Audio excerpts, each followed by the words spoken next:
After spending some time exploring the wetlands of Camargue, we thought we had seen the most beautiful part of France, but surprisingly we still had it ahead of us, as we aimed for the area of Marseille. But first we made the discovery that our approach to anchoring differ a lot from the French sailors. Good morning! We are at a very calm, nice anchorage. It's very shallow, so we are quite far from the beach. And it's a gigantic bay. And we discovered a funny thing. Maybe not funny, but we realized there is a big difference of Swedes and French people. Because we were the first boat in the bay, so we just took a place, like somewhere, because it's huge. And then there came another boat and it anchored just next to us.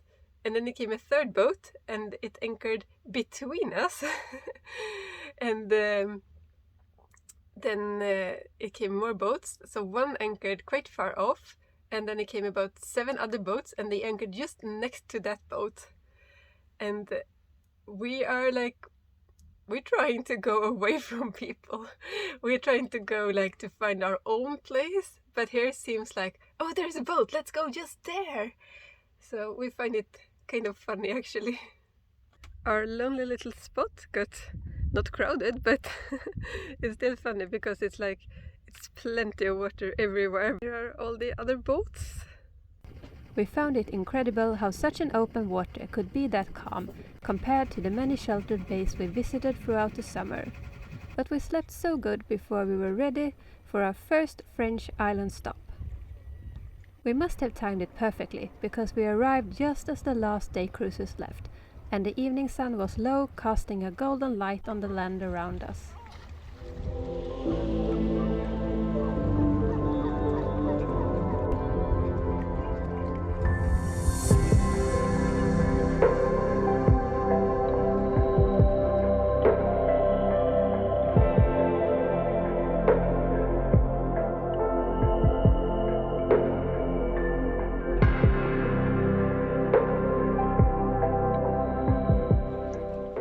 We are at Île de Frioul, or Île de Frioul, outside of Marseille. And this is a pretty interesting place. There is lots to see on this fairly tiny little island. So behind me you see the hospital Caroline, I don't know in French, which is it's not in use anymore, but it's a big part in the French hospital history. It's a quarantine place. And it was also a part of the Second World War. Since Gunnar is very interested in this history, I know too much about those kinds of things, but it was bombed by the Allied because it was used as a German weapon storage or something, I think. So we're gonna go to shore and have a look at it. There's also some other forts on this island, and it's a very dramatic, nice nature. And one more interesting thing is there is an even tinier island on the way in here that's called Île d'If, or Fortress d'If. It's an old prison, one of the most important prisons in the history in France, and also the one that's talked about in the famous book of Monte Cristo. So we can't really see it from the boat now because we swung around in our anchorage, but we had a really nice view of it in the sunset yesterday. But now we are ready, we had our breakfast, and we are gonna put Tilda in the water and go to shore. I'm what? But you should pick me up. You're right. Come here. I wanna go too. Ain't I good? You're very good.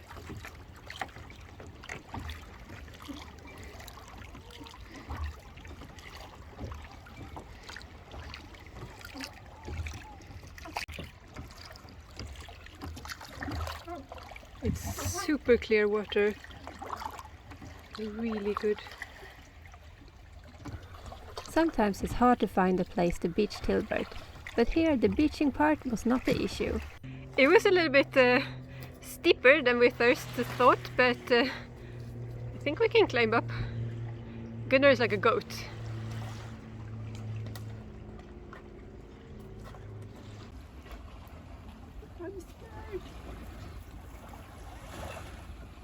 I don't know.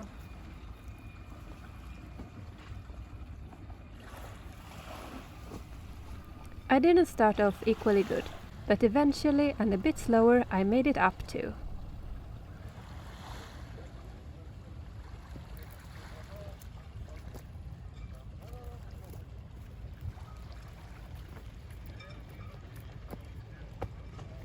From up here you could perfectly well see Chateau d'If and the island and the view all into Marseille.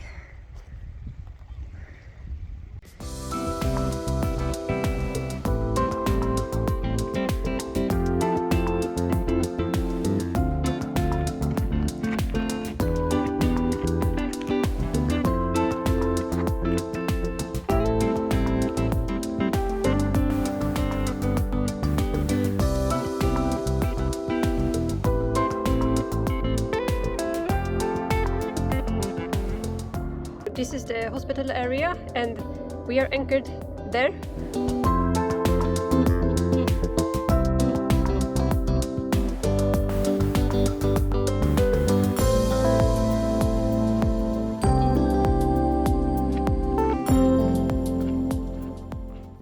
We could easily see how this island make a good day tour from Marseille, but now it was late season and we were out early in the morning, so we almost got it all to ourselves. We are lifting the anchor to go into Marseille, and tomorrow we're gonna pick up Nadège, one of the friends that I made while staying in Le Havre, so I'm super excited to see her on the boat.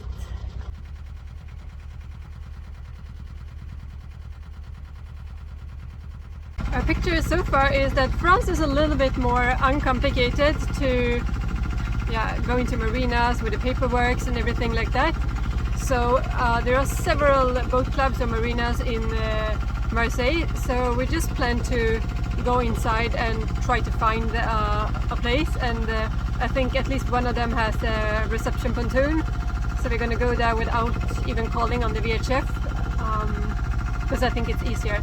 We tried to book at one, but they rejected our booking because they were full, so now I think it's better for us to actually be there in order to get a space.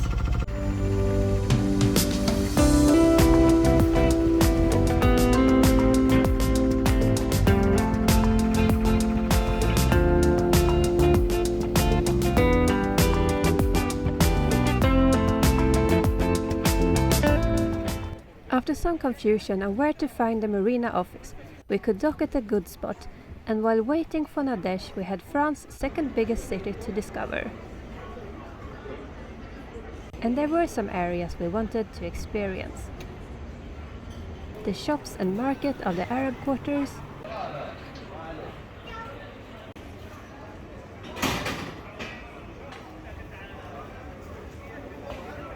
the port area,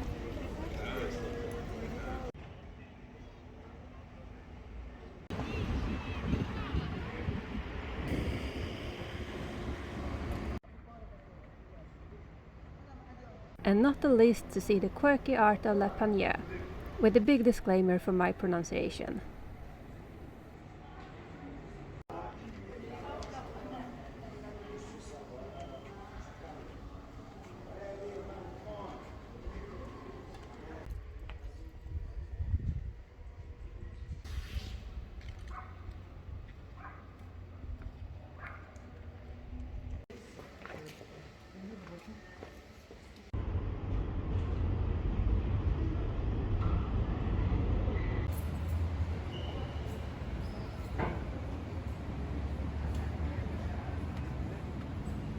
And at last, on our way back, we walked under the strange mirror roof.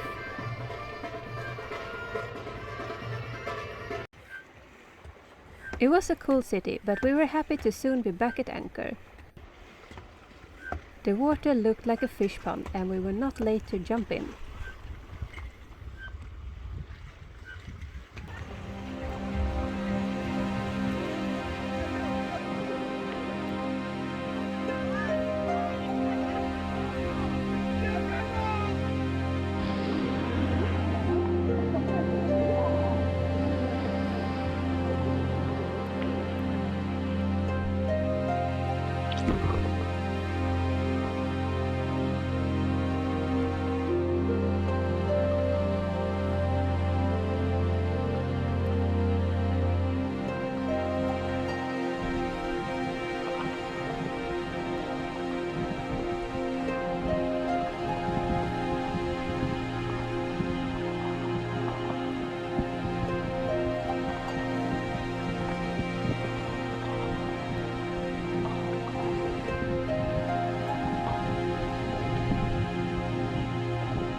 Okay, we did not let Gunnar go by the paddleboard to our next destination, but it wasn't very far. For a long time I have wanted to visit the Calanques National Park, and we found the most adorable and idyllic little creek at Port Mio close to Cassis.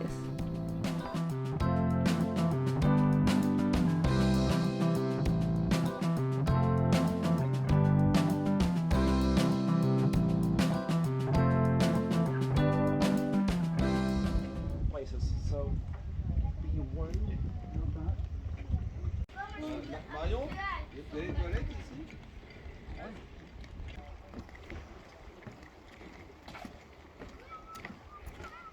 We paid Cassis a short visit that could easily have been longer, and we absolutely adored this little port in the middle of nature with hiking routes right at our doorstep.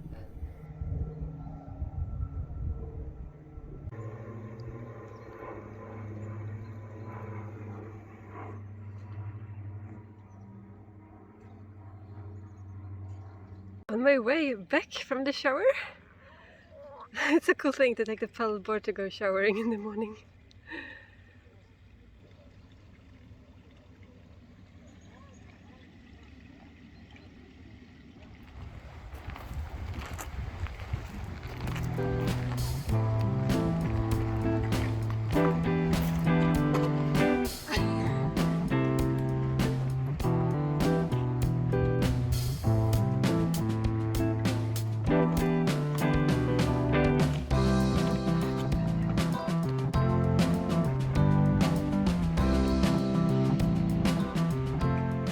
Maybe a video can't really give it justice. But I hope you enjoyed watching, and if you did, please give it a big thumbs up and subscribe to the channel if you haven't already to join us as we continue sailing in the mud.